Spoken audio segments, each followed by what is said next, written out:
बिस्मिल्लाहिर्रहमानिर्रहीम। नाज़रीन कराम, अस्सलाम वालेकुम।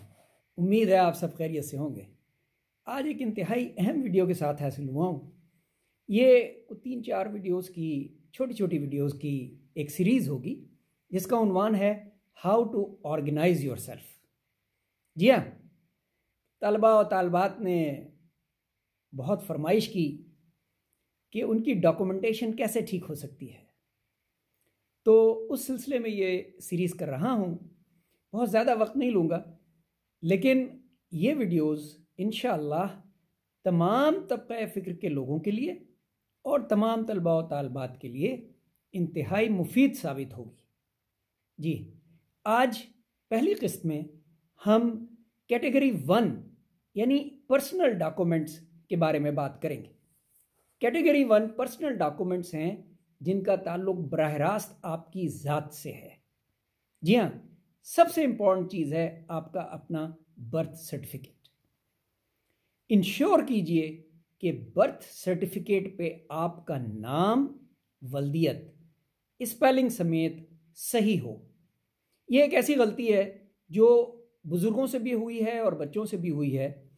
नामों की स्पेलिंग में कुछ गलती हो जाती है और उसकी सज़ा फिर उस शख्स को सारी उम्र भुगतनी पड़ती है।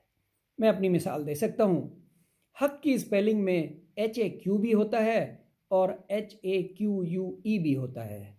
मेरी उम्र गुजर गई U और E को ऐड कराते कराते। इसी तरह एक और मिसाल दे दूँ।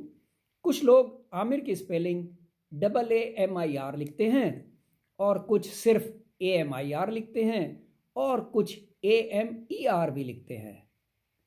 इन चीज़ों को शुरू ही में ठीक कर लिया जाए तो ज़िंदगी में सुकून आ जाता है, वरना डॉक्यूमेंटेशन में जो गलती होती है वो आपको बहुत ज़्यादा स्ट्रेस देती है सारी उम्र और उससे आपको नुकसान भी हो सकता है।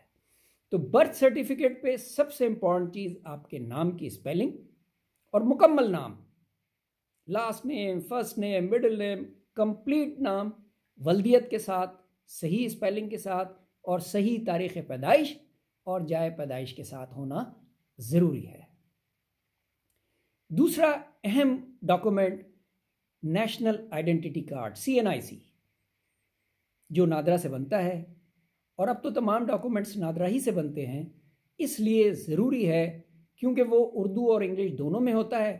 इसलिए उर्दू के तलफ़्फ़ुज़ भी और हरूफ तहज्जी भी बिल्कुल सही हों और अंग्रेज़ी की स्पेलिंग और डेट ऑफ बर्थ वगैरह बिल्कुल सही होना चाहिए।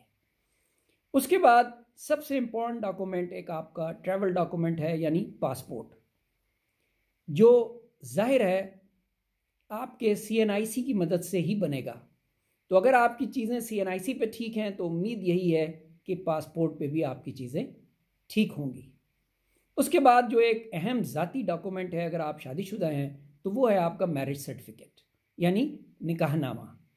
निकाहनामा अगर उर्दू में है तो उसे ट्रांसलेट ज़रूर करवा लीजिए और अटेस्ट करवा लीजिए, और अगर अंग्रेज़ी ही में है तो बहुत अच्छा है। एक बार फिर इंश्योर कीजिए कि आपके नाम की स्पेलिंग, आपके वालिद साहब के नाम की स्पेलिंग और शनाख्ती कार्ड नंबर, आपकी स्पाउस बेगम साहिबा का शनाख्ती कार्ड नंबर और नाम की स्पेलिंग बिल्कुल सही हो, उनके वालिद साहब के नाम नंबर, वकीलों के नाम नंबर, ये तमाम चीज़ें सही हों ताकि आइंदा चल के आपको कोई दुश्वारी ना हो।